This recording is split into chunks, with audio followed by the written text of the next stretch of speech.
घरच्या घरी चाट रेसिपी करायच्यात तर अशा पद्धतीची चिंच गुळाची चटणी आपल्या फ्रीजरमध्ये स्टोअर करणं नक्कीच गरजेचं आहे। आज दाखवते चिंच गुळाची चटणी आणि हिरवी चटणी। नमस्कार, मी स्वप्ना वायकर, वायकर्स किचनमध्ये तुमच्या सगळ्यांचे मनापासून स्वागत करते। तर बघा, फक्त 50 ग्रॅम चिंच घेतलेली आहे, खूप जास्त खर्चिक काम नाही आहे हे। तर अशा पद्धतीची आपण चिंच गुळाची चटणी केली तर कोणत्याही कारल्याच्या भाजीमध्ये वापरू शकतो किंवा डाळीमध्ये आपल्याला टाकता येते। तिखट डाळ, आंबट डाळ करताना ही चटणी टाकता येते आणि कोणतीही चाट रेसिपी, शेवपुरी, भेलपुरी, पाणीपुरी हे करण्यासाठी किंवा साध्या भेळीमध्ये टाकायची असेल तर ही चटणी खूप तुम्हाला कामाला येणार आहे। तर रेसिपी आवडल्यास लाईक, शेअर, सबस्क्राईब करा। तर बघा, मी तुमच्याकडे वेळ असेल तर कमीत कमी 1 तास भिजवायची आहे। माझ्याकडे वेळ होता तर मी साधारण 2-3 तासांनीच बघितली तर व्यवस्थित अशी चिंच भिजली गेली होती। तर मी हातानेच कुस्करून घेतली आहे। ह्या स्टेजला तुम्ही त्यातले चिंचोके वगैरे काय असेल तर काढून घ्यायचं आणि मिक्सरला टाकू शकता, पण मला गरज नाही वाटली कारण चिंच खूप अशी छान भिजली गेली होती मी जास्त वेळ ठेवल्यामुळे। ज्यावेळेस तुमच्याकडे जास्त वेळ त्यावेळेस तुम्ही जास्त वेळ भिजू शकता आणि अशा पद्धतीने हाताने कुस्करून स्ट्रेनरमध्ये ती काढून घ्यायचं। जे पाणी चिंचेचं आहे ते पाहू शकता, थोडासा चोथा राहिला होता त्याच्यावर पण मी पाणी टाकलं आणि व्यवस्थित असं त्याचं अर्क सगळा काढून घेतलेला आहे खाली भांड्यामध्ये। तर अशा पद्धतीने फक्त एक 50 ग्रॅम चिंचेचा एक साधारण चमचाभर इतका चोथा राहिला आहे आणि व्यवस्थित आपल्या चिंचेचं पाणी हे तयार झालेलं आहे। तर आता आपल्या चटणीसाठी फोडणी द्यायची आहे। फक्त एकच पळी तेल टाकलेलं, खूप जास्त टाकायचं नाही। अर्धा चमचा जिरं टाकायचे, अर्धा चमचा बडीशेप टाकायची। आता बडीशेप आणि जिरं तुम्ही अगदी पूड करून पण टाकू शकता, पण दिसायलाही छान दिसतं, फोडणी छान खमंग बसते, म्हणून मी अशा पद्धतीने फोडणीमध्येच टाकलेलं आहे। तर बघा, हे पाणी जे चिंचेचं आहे खूप घट्टही नाही झालं, खूप पातळही नाही झालं, अशा पद्धतीचं पाणी झालं आहे। एक साधारण सुरुवातीला याला उकळी येऊन द्यायची आणि अजिबात 2 ते 3 महिने चटणी फ्रीजमध्ये खराब होणार नाही आहे।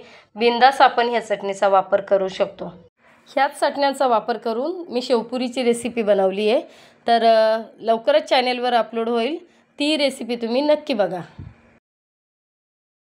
तर बघा, उकळी आली आणि एक चांगली उकळी आल्यानंतर चिंचेच्या वजना इतकाच आपल्याला गूळ टाकायचा आहे। 50 ग्रॅम चिंच घेतली होती, 50 ग्रॅम गूळ टाकलाय। वाटी प्रमाणात 1 वाटी भरलेली असेल तर अर्धा वाटी गूळ वापरायचा आहे। 2 चमचे साखर टाकली। कलरसाठी थोडंसं आपलं लाल तिखट, काश्मीरी लाल तिखट टाकले।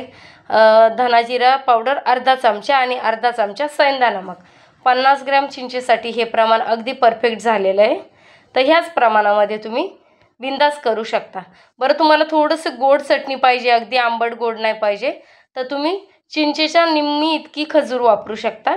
ओली खजूर असते ती पण याच्यामध्ये मिक्स केली तरी चटणी खराब होणार नाही, व्यवस्थित अशी शिजवून घेतल्यानंतर। तर पहिलं अशा पद्धतीने इतकं व्यवस्थित टेक्स्चर आल्यानंतर मी तुम्हाला चमच्याला दाखवलं काढून, त्या पद्धतीने टेक्स्चर आल्यानंतर गॅस बंद केला आणि साधारण थंड झाल्यानंतर चटणी मी दाखवली आहे। किती घट्टसर अशी चटणी झाली, कुठेही कढईला काही चिटकले गेलेलं नाही। तर माझी रेसिपी आवडली तर लाईक, शेअर, सबस्क्राईब करा। आता आपण करतो हिरवी चटणी।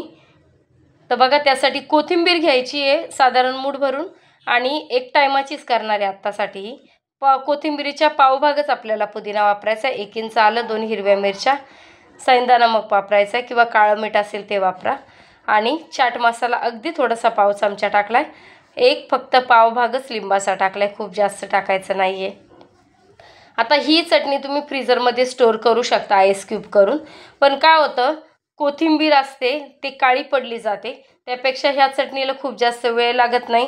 फक्त एक मिक्सरमध्ये काढून घेऊन आपण चटणी ही आपली रेडी होते। तर बघा, आता आईस क्यूब टाकल्यानंतर मी चटणी बारीक केली आहे। ह्या स्टेजला पण तुम्ही वापरू शकता।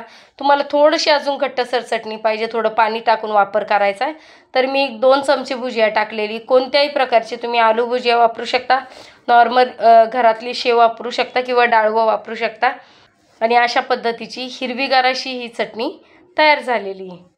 तर रेसिपी आवडल्यास लाईक, शेअर, सबस्क्राईब करा आणि तुम्ही अशा पद्धतीच्या चटण्या नक्की ट्राय करा।